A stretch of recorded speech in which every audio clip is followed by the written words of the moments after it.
Praise the Lord. देवाची स्तुती असो. आज तुम्हामध्ये पुन्हा एकदा छोटंसं वचन मी या ठिकाणी घेऊन आलेलं आहे.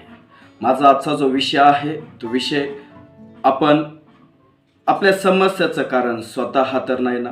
होय प्रियानो, अनेक वेळेस आपल्यामध्ये समस्या येतात. आपलं जीवन पुष्कळदा समस्यांनी भरलेलं आहे. आपण कोणी दुःखाने ग्रासलेले आहोत, कोणी निराशामध्ये आहेत. याचं कारण काय आहे प्रियानो? याचं कारण आपण स्वतः तर नाही आहे ना. हे जाणून घेण्यासाठी पवित्र शास्त्राकडे आपल्याला जावं लागेल. बायबल काय सांगतं? गलातीकरास पत्र याचा 6वा अध्याय 7व्या वचनात असं लिहिलेलं आहे, फसू नका, देवाचा उपहास व्हायचा नाही, कारण माणूस जे काही पेरितो त्याचे त्याला पीक मिळेल. होय माझ्या प्रियांनो, या ठिकाणी खूप सुंदर वचन लिहिलेलं आहे. मनुष्य जो काही पेरेल त्याचं त्याला फळ मिळेल. एखादा शेतकरी जर गव्हाचं पीक जर पेरत असेल तर काही दिवसांनी गव्हाचीच कापणी करतो. असं कधीच होत नाही त्याने गहू पेरला आणि बाजरीची तो कापणी करतो किंवा ज्वारीचं तो कापणी करतो. नाही, जे त्याने पेरलेलं आहे त्याचीच त्या ठिकाणी कापणी होते. अजून जर तुम्हाला समजून घ्यायचं असेल तर गणनाचा पुस्तक याचा 12वा अध्याय 1 ते 10 वचनामध्ये एक त्या ठिकाणी घटना आहे. ती घटना मोशे आणि मोशेच्या बहिणीबद्दल आहे. ज्यावेळेस मोशेने कुश लोकांपैकी एक स्त्री त्याने पत्नी केलेली आहे, त्यावेळेस त्याच्या बहिणीने म्हणजे मरियमने मोशे विरुद्ध कुरकुर केलेले आहे, मोशेचा अवहेर केलेला आहे, मोशेची निंदा केलेली आहे. किंबहुना आपण असं म्हणू शकतो की मोशेबद्दल त्यांना वाईट त्या ठिकाणी शब्द उच्चारलेले आहेत. प्रियांनो, ज्यावेळेस तिनं हे शब्द उच्चारले, बायबलचं वचन असं सांगतं, गणनाचं पुस्तक याचा 12वा अध्याय 9वं वचन, परमेश्वराचा क्रोध तिच्यावर भडकला आणि इतका भडकला की त्यावेळेस ती मरियम पांढरी शुभ्र झालेली आहे, तिच्यावर कोड आलेला आहे, बर्फासारखी ती पांढरी झालेली आहे. का बरं प्रियांनो? कारण तिनं मोशे म्हणजे जो परमेश्वराचा दास आहे त्याच्या विरुद्ध वाईट शब्द वापरलेले आहेत. अनेक वेळेस आपणही आपल्या शेजारच्या लोकांबद्दल, आपल्या सेवकांबद्दल, आपल्या मंडळीबद्दल, आपल्या लोकांबद्दल आपण आपल्या मुखातून अपशब्द बाहेर काढतो.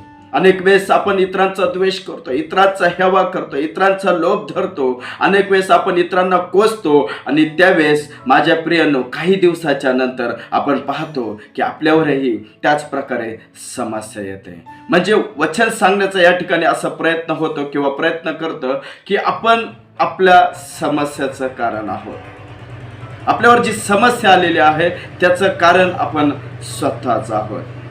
रोमकरास पत्र 2रा अध्याय 6वं वचन असं सांगतो, तो प्रत्येकाला ज्याच्या त्याच्या कृत्याप्रमाणे फळ देईल. आमेन. माझ्या प्रियांनो, प्रत्येकाला ज्याच्या त्याच्या कृत्याप्रमाणे, याचा अर्थ असा आहे, जे आपण कृत्य केलेलं आहे, जे आपण पेरणी केलेली आहे, जी शब्दाची पेरणी केली, जी कृतीची पेरणी केलेली आहे, त्याचं फळ परमेश्वर नक्कीच आपल्याला देईल. म्हणजे याचा अर्थ असा नाही की परमेश्वर मुद्दामून आपल्यावर दुःख पाठवतो. नाही प्रियांनो, ते दुःखाचं कारण आपण स्वतः आहोत. जेणेकरून आपण ज्यावेळेस पाहतो जुन्या करारामध्ये आदम जो आहे, आदमाला सांगण्यात आलं की तू फळ खाऊ नको, खाशील तर तू मरशील. जितक्या दिवस त्याने ते फळ खाल्लं नाही किंवा त्या फळापासून तो दूर राहिला, तितक्या दिवस तो परमेश्वराच्या एकदम जवळ राहताना आपण पाहिलेला आहे किंवा आशीर्वादित होताना आपण पाहिलेला आहे.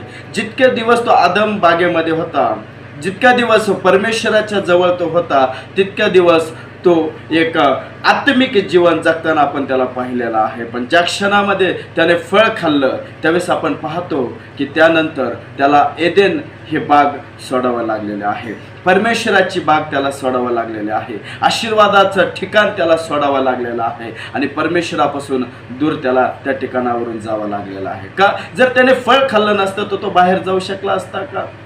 जर त्याने फळ खाल्लं नसतं तर परमेश्वरापासून दूर झाला असता का? तर नाही प्रियांनो. म्हणजे याचं कारण हे आहे की त्याने स्वतःवर समस्या ओढून घेतलेल्या आहे. आपणही आपलं आत्मपरीक्षण करणं फार गरजेचं आहे.